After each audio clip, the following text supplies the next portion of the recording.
Puji Tuhan, pemirsa dimanapun Anda berada, saya percaya kita kembali akan diberkati dengan khairan luar biasa ajaib melalui program Sound of Victory.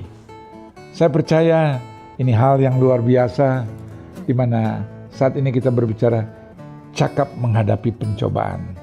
Karena pencobaan itu silih berganti menjadi perjalanan kehidupan kekasih Tuhan. Bahkan itu sebetulnya merupakan romantika kehidupan kekristenan sebagai kekasih-kasih Tuhan. Tapi dasar firman Tuhan dengan tegas berkata, 1 Korintus 10 ayat 13. Pencobaan-pencobaan yang kamu alami ialah pencobaan yang biasa. Apapun pencobaan itu namanya. Tapi firman Tuhan dengan tegas berkata, pencobaan-pencobaan yang kamu alami. Para pemirsa dimanapun Anda berada, saya sendiri juga dalam hal ini, bukan kita terlepas dari masalah, persoalan, pergumulan, cobaan, ujian. Tapi firman Tuhan pencobaan-pencobaan. Jadi bukan hanya berbicara satu, tapi bermacam-macam pencobaan. Tapi firman Tuhan pencobaan-pencobaan yang Anda dan saya alami tetap adalah pencobaan yang biasa. Yang tidak melebihi kekuatan manusia. Wow, janji firman Tuhan ya dan amin. Benar-benar yakini, imani, percaya. Itu firman Tuhan berkata. Sebab Allah setia dan karena itu Ia tidak akan membiarkan pemirsa dimanapun Anda dan saya berada. Kamu dicobai, pemirsa dicobai, melampaui kekuatan saudara dan saya. Ini janji firman Tuhan. Tuhan selalu dia, sebab dia adalah Allah yang setia.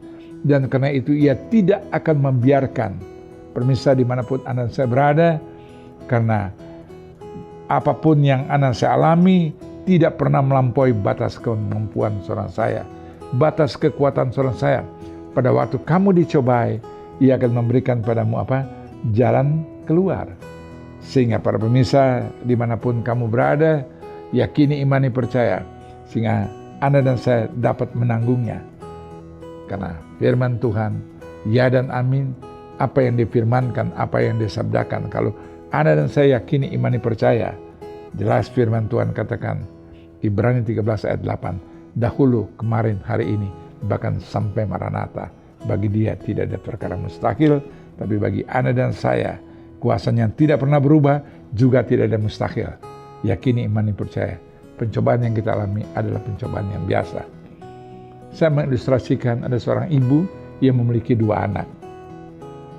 Satu berumur 10 tahun dan satu umur 6 tahun. Sang ibu itu pada suatu hari, ia sedang memasak di dapur dan dia perlu pertolongan.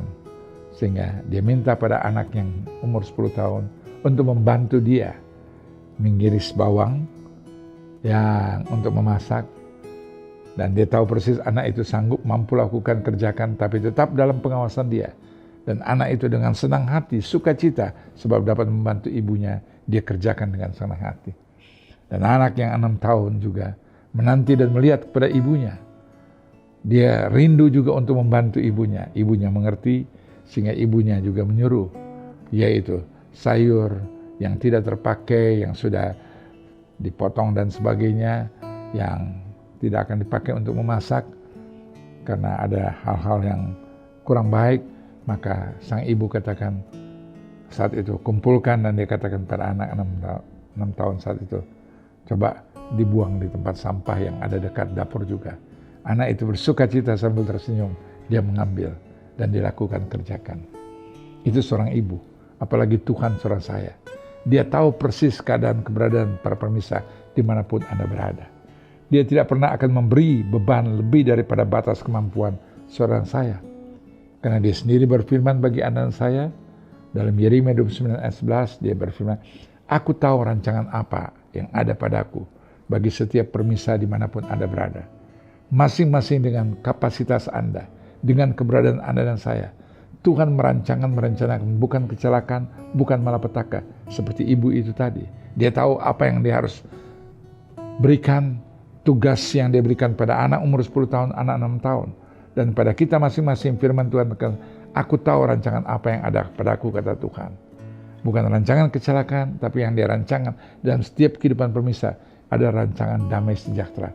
Yang yakini, imani, percaya, yang membawa masa depan yang penuh pengharapan.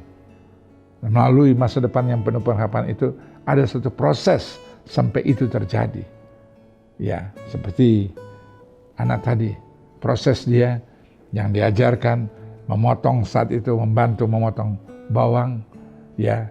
Kalau yang anak 6 tahun dia belum bisa mengendalikan pengendalian diri, dia mau lakukan, bahkan mungkin senang hati, tapi konsekuensi bisa-bisa saat itu karena tidak ada pengendalian yang baik, bisa tangannya terpotong, ibu tidak lakukan dan perintahkan untuk kerjakan bagi anaknya, tapi dia sudah membuang hal yang dia dapat lakukan, kerjakan untuk umur 6 tahun.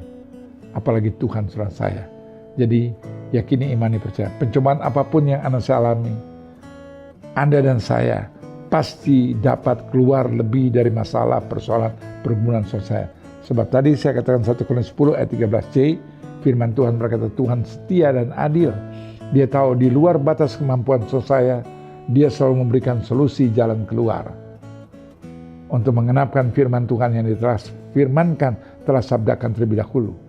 Filipi 4 ayat 13, segala perkara dapat kutanggung di dalam siapa? Di dalam Yesus Kristus, di dalam Dia yang memberikan kekuatan bagi saudara saya. Dan itu juga saudara saya. Apapun masalah, persoalan, pergumulan, tantangan, cobaan, ujian, pencobaan yang Anda dan saya alami, jangan bersungut-sungut dulu, jangan kecewa dulu, jangan putus asa dengan masalah persoalan yang ada, tapi yakini, imani, percaya. Tetap ada jalan keluar. Sebab Tuhan selalu ada bersama saudara saya. Dia Tuhan yang setia dan adil. Bukankah dalam Matius 28 ayat 20 berkata, dan ketahuilah aku menyertai setiap permisa dimanapun Anda berada. Dia berfirman, dan ketahuilah aku menyertai kamu senantiasa. Sampai apa? Kesudahan akhir zaman ini.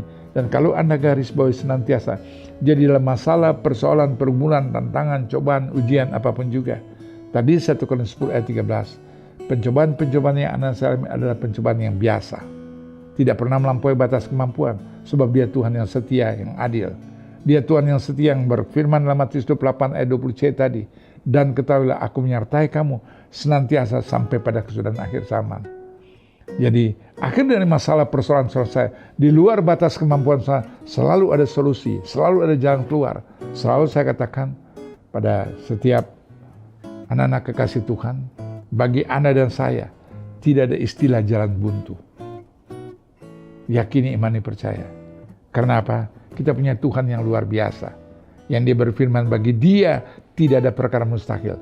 Tapi bukan hanya bagi Dia, tapi bagi setiap anak-anak kekasih perpemirsa dimanapun Anda berada. Yakini, imani, percaya, bagi kita juga tidak ada perkara mustahil.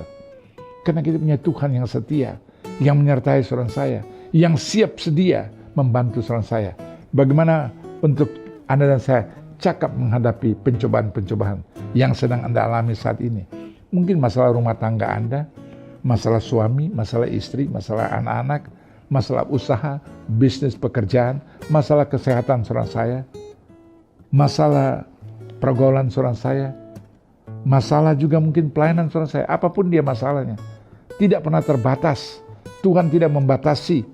Dia bahkan dengan tangan terbuka dia berkata, saat itu Matius 11 ayat 28, mari semua yang letih, lesu, dan beban berat, datang kepadaku. Wow, datang kepada Dia.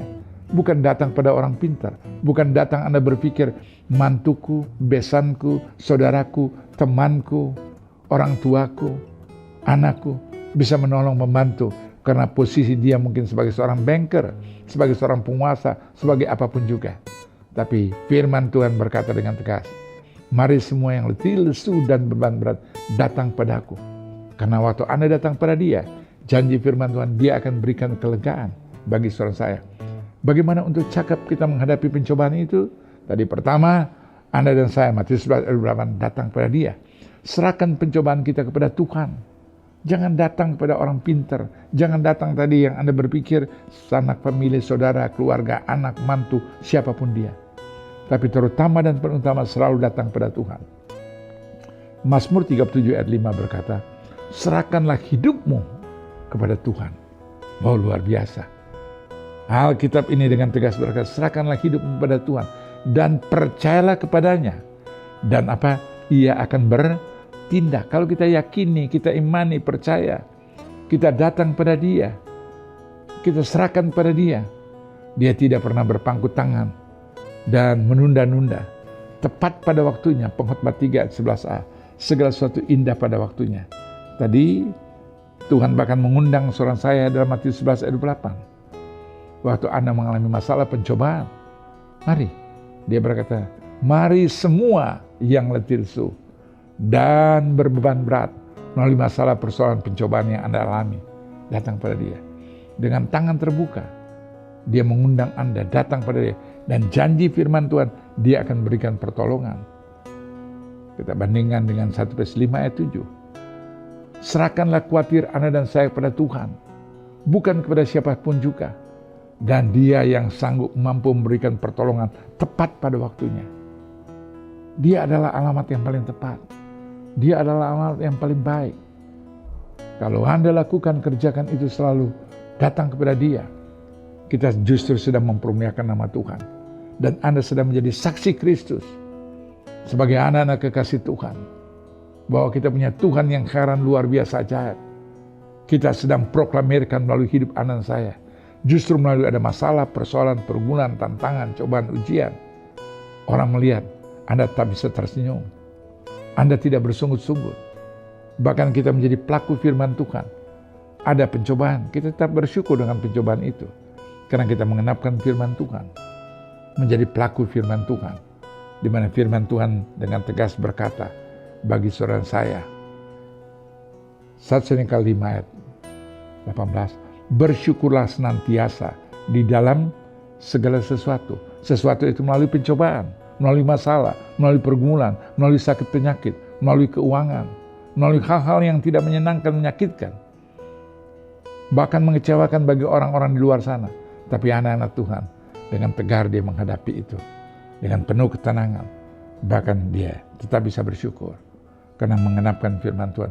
Bersyukur senantiasa di dalam segala sesuatu. Sebab itu yang dikehendaki oleh Bapa di surga. Bagi kita yang dalam Kristus Yesus.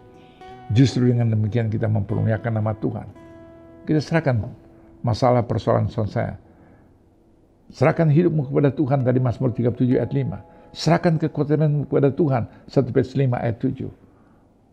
Dan karena dia telah mengundang anak saya dengan tangan terbuka. Mari semua, kata firman Tuhan. Apa yang menjadi pergumulan saya tidak tahu. Tapi saat ini, firman Tuhan kuasanya tidak pernah berubah. Ibrani 13 ayat 8 tadi saya singgung di depan. Dahulu ejaan lama, kemarin ejaan baru, hari ini, bahkan sampai Maranatha. Kuasanya tidak pernah berubah. Kuasanya ya dan amin. Kuasanya selalu intinya bukan membawa kecelakaan, bukan membawa malapetaka bagi orang-orang yang mengasihi dan cintai Tuhan. Tadi saya singgung dalam Yeremia 17 ayat 7 bagi saudara saya, firman Tuhan kan, diberkati anak saya mengandalkan berharap bersama pada Tuhan, sebab Yeremia 29 ayat 11, rencana Tuhan dalam hidup saudara saya, melalui pencobaan masalah, Anda dan saya, kata firman Tuhan, dia tidak mencelakakan saudara saya, tapi akan membawa rencana Tuhan, masa depan yang penuh pengharapan. Oleh karena itu, kedua, ikutilah arah Tuhan di tengah-tengah pencobaan apapun juga. Jangan kita mengambil jalan kita sendiri, datang kepada si A, si B, si C, tapi sesuai dengan arahan firman Tuhan. Ikuti arah yang Tuhan inginkan.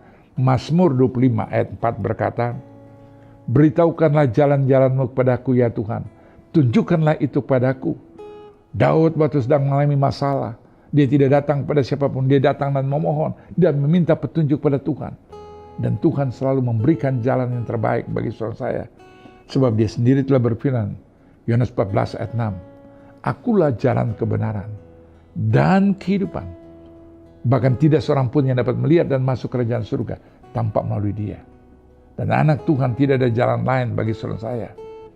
Ke surga hanya ada satu jalan. Melalui Kristus Yesus. Jadikan dia Tuhan dan Juru Selamat kehidupan saya.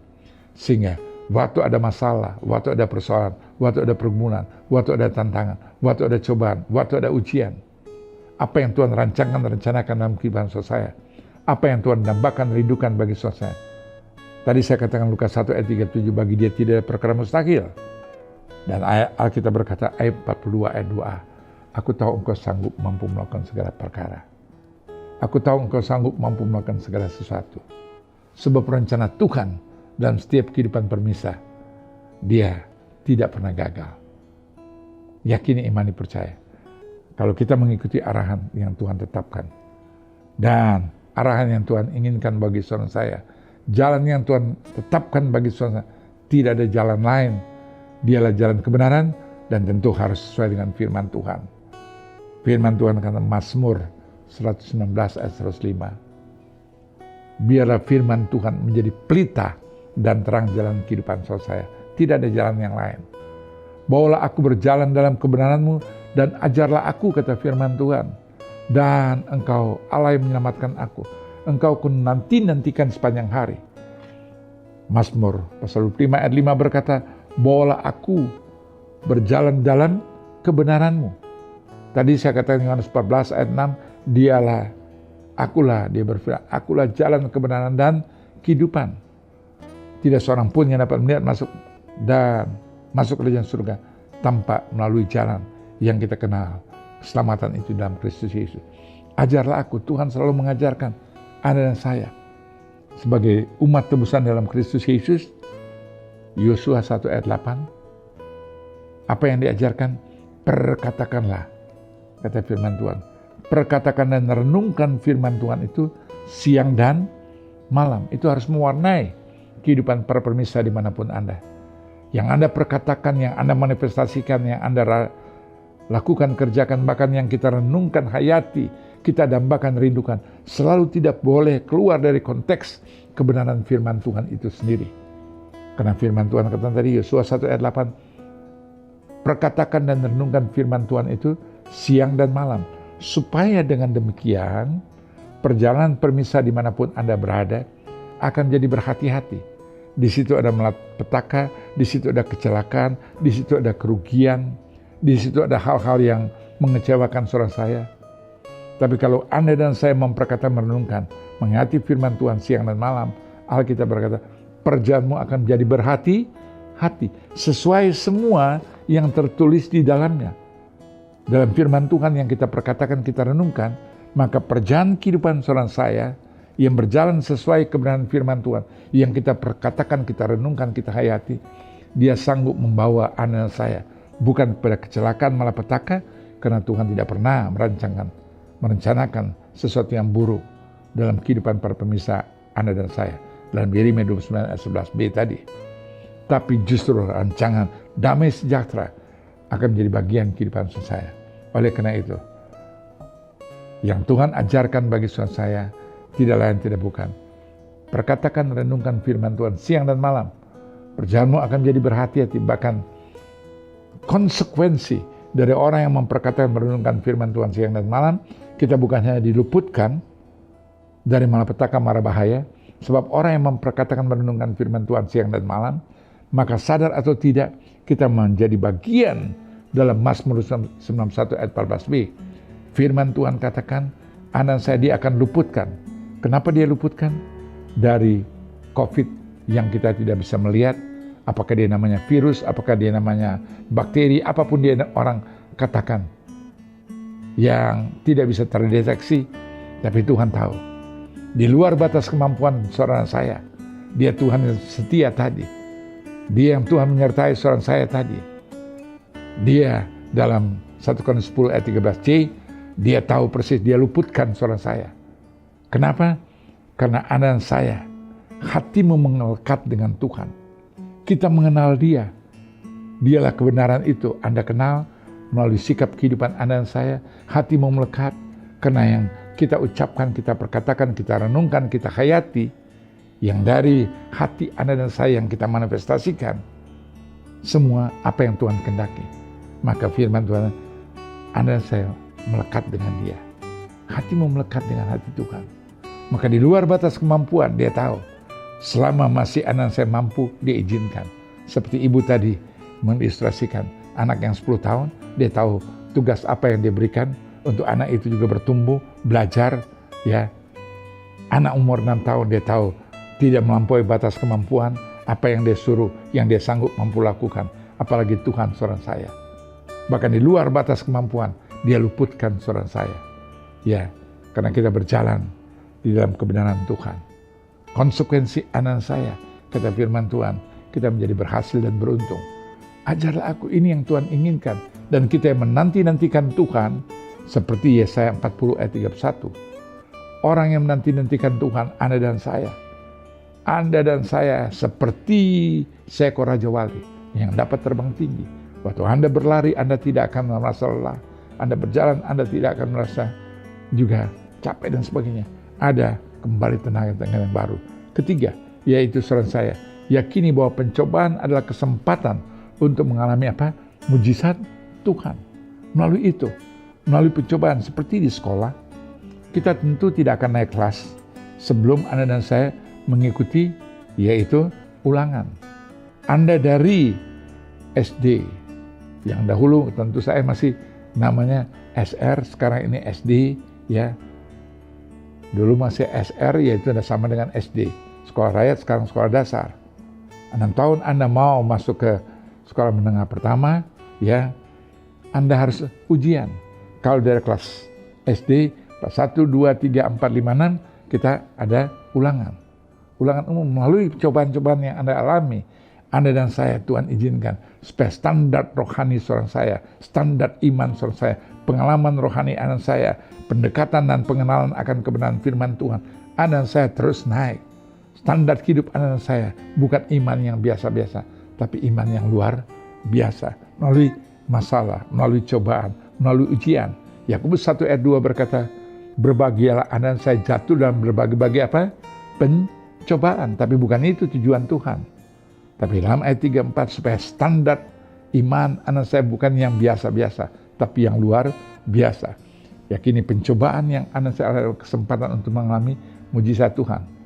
Yohanes 9 ayat 1, firman Tuhan dengan tegas berkata,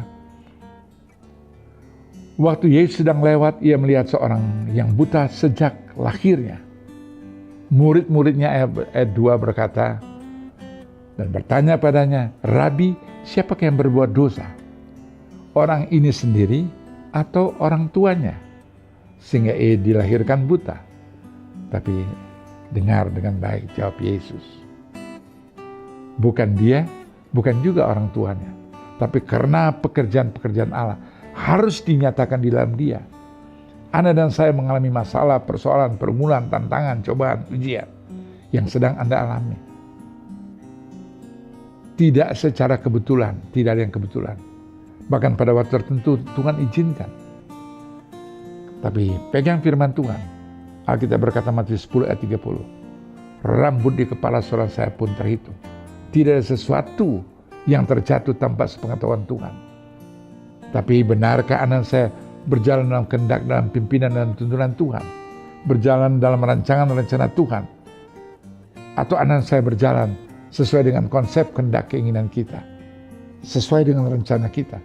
Sesuai dengan jalan yang kita berpikir ini jalan yang terbaik, ini jalan yang paling ringan, ini jalan paling singkat menurut pandangan kita? Atau jalan yang Tuhan tetapkan dan gariskan dalam rancangan Tuhan yang tetapkan inginkan melalui masalah, melalui persoalan, melalui tantangan, cobaan, ujian, supaya standar rohani anak saya bukan biasa-biasa. Firman Tuhan katakan bagi seorang saya 55 ayat 8, rancanganku bukan rancanganmu, jalanku bukan jalanmu. Perbedaannya ayat 9 Yesaya 55, setinggi langit dan bumi. Ini jalannya Tuhan dan jalannya saudara saya. Ini rancangannya Tuhan dan ini rancangan saudara saya. Yang kita aplikasikan, yang kita kerjakan, yang kita dambakan, yang kita rindukan, apa yang kita rasa terbaik buat kita. Tapi belum tentu itu yang terbaik bagi Tuhan. Maka itu kita harus kembali, introspeksi kembali. Apakah yang kita lakukan, kerjakan sesuai yang Tuhan kehendaki inginkan. Dan tentu kembali, tolak ukurnya adalah firman Tuhan. Tidak salah kita mempunyai rancangan-rencana apapun juga dalam perjalanan kehidupan pasca COVID-19 saat ini. Apa yang kita akan lakukan, kerjakan dalam usaha, bisnis, pekerjaan. Anda boleh rencanakan apapun juga. Tapi firman Tuhan mengajarkan Amsal 16 ayat 3. Bawalah segala perbuatanmu kepada Tuhan. Bawa dalam doa, renungkan, hayati. Sebelum Anda dan saya lakukan. Tapi kalau kita bawa dalam doa dan kita konfirmasi, Anda rasa tidak ada damai sejahtera, melalui doa Anda bawa, Anda konseling sesuai kebenaran firman Tuhan atau tidak. Dan kalau Anda sejahtera, lakukan, kerjakan. Sebab firman Tuhan katakan, Amsal 16 ayat 3, bawalah segala perbuatanmu kepada Tuhan, maka terlaksanalah segala rencanamu. Sebab rencana seorang saya bukan jadi rencana kita lagi, tapi menjadi rencana Tuhan dalam kehidupan seorang saya, melalui apa yang kita lakukan. Dan closingnya, firman Tuhan katakan, Roma 8 ayat 28, kita tahu sekarang Allah turut bekerja sama di dalam segala sesuatu di sini melalui masalah, melalui persoalan, melalui pergumulan, melalui tantangan, cobaan, ujian. Kita tahu sekarang Allah turut bekerja sama dalam segala sesuatu dengan tujuan untuk mendatangkan suatu kebaikan. Seperti seorang ibu tadi, bagi kedua anaknya, dia sengaja izinkan mereka membantu, ada pergumulan, ada masalah yang mereka kerja, tapi tujuannya untuk membuat anak itu makin matang, makin dewasa. Begitupun Tuhan sama saya. Aku tahu, kata firman Tuhan Roma 8 ayat 1, aku tahu sekarang Allah turut bekerja sama dalam segala sesuatu untuk mendatangkan suatu kebaikan bagi kita yang mengasihi Dia, yang kembali terpanggil sesuai rencana Tuhan. Jadi rencana Tuhan bukan kecelakaan, bukan malapetaka, tapi akan membawa masa depan yang penuh pengharapan melalui pencobaan yang saudara alami. Tuhan Yesus memberkati kita satu dan doa. Kami bersyukur dan terima kasih Bapa, firman Tuhan mengungkapkan bahwa kami tahu sekalipun dalam masa pandemi saat ini, kami tahu kami tidak pernah kekurangan akal. Apapun masalah persoalan pergumulan yang kami sedang alami Bapa, masalah keluarga, masalah keuangan, masalah pekerjaan, masalah sakit penyakit, masalah apapun juga. Tapi kami tahu di depan sana Bapa, oh Tuhan, hamba percaya Tuhan dalam nama Yesus, anak-anak Tuhan, rancangan rencana Tuhan yang telah menerima karya keselamatan, kami akan berkarya, bekerja dengan keadaan luar biasa ajaib untuk memenangkan keluarga besar kami, supaya firman Tuhan digenapkan, Kisah 16 ayat 31, satu jiwa menerima Engkau, Yesus Kristus Tuhan dan Juru Selamat, maka imani, yakini, percaya, aku dan seisi rumah diselamatkan. Dan apa yang Anda imani, yakini, percaya, itu yang Tuhan rindukan, dambakan. Dan bagi Allah tidak ada perkara mustahil, Dia akan genapkan. Selama Anda mau melangkah, selama Anda mau kerja, selama Anda mau lakukan, itu semua untuk kemuliaan nama Tuhan. Maka saat itu Roma 8 ayat 28 akan digenapkan. Melalui kehidupan Anda, melalui kesaksian hidup Anda, melalui perilaku Anda dan saya, para pemirsa dimanapun, hamba berdoa kami semua menjadi kitab suratan yang terbuka, yang dapat dibaca oleh semua orang, di mana mereka melihat Kristus Yesus, Tuhan dan Juru Selamat kehidupan kami, ada dalam kehidupan kami, meluputkan dari masalah, persoalan pergumulan, dan ada kemenangan, lepas kemenangan, menjadi bagian setiap pemirsa. Dan ini akan terinspirasi bagi orang-orang yang belum mengenal Yesus. Mereka akan jadikan Yesus Kristus Tuhan dan Juru Selamat kehidupan orang-orang terhilang melalui teladan anak-anak kasih Tuhan. Dalam nama Yesus kami telah berdoa dan mengucap syukur. Katakan bersama, amin. Tuhan Yesus memberkati. Kita berjumpa pada kesempatan yang lain.